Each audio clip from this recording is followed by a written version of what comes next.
Hi, and welcome back to Algebra 1. Our goal for today is to look at how we go about evaluating when our expression doesn't start as a numerical expression, but as a variable expression. It's very similar to what we've been working on using order of operations, or please excuse my dear Aunt Sally. There's just one new additional step that we have to do when there's a letter or a variable in the original math problem with no equal sign.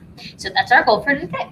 So a couple of reminders. We have three basic types of math problems. What are called expressions, which is what we've been working with so far this year. Math problems that can have any combination of numbers, variables, and what are called operations. Please remember, to be an expression, it can't have an equal sign. It cannot, because that would make it an equation. And it also can't have one of these four inequality symbols of greater than, less than, greater than or equal to, or less than or equal to, because when it has one of these inequality symbols, that is an inequality. And the way that you attack doing your math with equations and inequalities is different than how you would attack a problem that doesn't have one of those signs called an expression. So we're still dealing with expressions here. We're just now adding in the type that's called a variable expression or an algebraic expression, meaning at least one letter will be in the original expression. And then we go from there. So up to this point, we've looked over here. I have numbers and stuff to do with those numbers. When that's the case, no equal sign, no inequality, I just have numbers and stuff to do with those numbers. I will always follow order of operations. It doesn't matter what the directions say. It could say evaluate, it could say find the value of, it could say simplify, it could say do it, right? It doesn't matter if it's over here, right? Just numbers and stuff to do with those numbers. It's always PEMDAS, or please excuse my dear Aunt Sally, as our approach. When we're over here with at least one letter involved, we have to pay attention to the directions, because I might be asked to evaluate, which is what we're doing right now, which will require PEMDAS, so please excuse my dear Aunt Sally. But it might also ask me to simplify. And that approach or that type of problem is slightly different than what we're doing today, so just be careful. So for today, we are evaluating, which means I'm going to get down to one big final number or value to get sort of an answer to the original problem. So your magic red words there, make sure we're getting them. All right, replace the variables with the given values. That's the new step that's different. Once the values are replaced into the problem for the variable, then we're right back to a numerical expression. And that's why for these problems, it's identical to the process as numerical, because we're told values to substitute in for the letters, which then automatically changes it back to a numerical expression, which is always do PEMDAS, or order of operations, making one change per new line. All right, so we're still using our do first, do second, do third, do fourth. The only new thing is the first step is, what's the value of the letter or the variable in the problem? I'm going to substitute that in, and then I'm going to do my one change per new line. So your examples, number 1. All right, we want to evaluate 15x when x is equal to 4. I typed that one in your packet so you can see how to add the other examples in as we go. So make sure as we get through the examples that aren't already typed there, that you're filling it in the same way. All right, one thing we need to know here is the number right next to a letter, or a grouping symbol right next to a letter. When they're side by side, number letter, parenthesis letter, bracket letter, curly brace letter, right? When they're side by side like that, there's a hidden operation of multiplication. So I would, if it were me, I would just right now go, all right, when I take my x out and I replace it with the value I'm given to get back to a numerical expression, the hidden operation in between there is multiply, and I have to show it. So be careful. All right, so this x is going to get replaced with this value 4, right? We're going to take it, we're going to substitute it in here, because we're told x, we want to know what the value of this problem would be if x was 4. So 15 times the value 4. All right, once we're here, we're back to what's called a numerical expression, and it's PEMDAS, or it's order of operations. This is as simple as it gets. I took a letter out, I put a number in, and there's just one operation to do. So we'll do our 15 times 4, and we'll evaluate to get to one big final number of 60. All right, number 2. We want to evaluate the variable expression y minus 4 when y is a value of negative 41.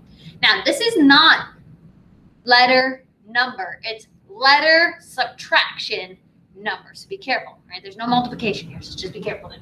we're going to take this y value. We want to know what would the value of that expression be if y has a value of negative 41. So we want to take it, we want to substitute it in. So negative 41 minus 4 would become the problem. Now we're back to numerical expression, which is always do PEMDAS, do order of operations. There's only one thing here, subtract. So we're going to go ahead and do that. If you don't like the way that this looks, since we're on a step of subtract, if you want to do keep, change, or add the opposite, remember that means the same thing. That's okay. So we could say from this point, same signs, add them up, keep the sign, right, would be the other way. Now I could have left it just as subtract 4. I'll get the same result of negative 45. All right, number 3, we want to evaluate the expression r over 7 when r has a value of 182.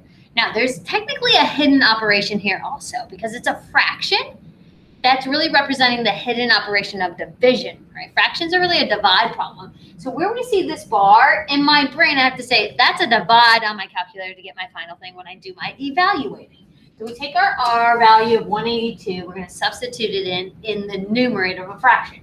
So 182 in the numerator over 7 is the denominator. Keep it as a fraction the way it looks. You're just replacing something in where the variable was once. Now it's order of operations. It's back to a numerical expression, PEMDAS. From this point on, all we have here is a divide. So we're going to go 182 divide by 7, and we'll get our final value here of 26. For whatever reason, when this step's a fraction, kids tend to put an equal sign here. Remember, it's an expression, so no equal sign. We're not to equations yet. We'll get there. All right, number 4, a little bit more complex than the ones we've looked at because now there are 2 things going on. There's a subtract and there's absolute value bars, so we'll definitely have to think about order of operations when we replace it. So what would be the value of the expression of the absolute value of whatever x is minus 23.5 when x has a value of negative 3.2? So we're going to substitute this in. These are absolute value bars. Remember, they don't just disappear. They are a step or a question in themselves. So absolute value, I substitute in negative 3.2. This is a subtraction, 23.5, and then the absolute value bar.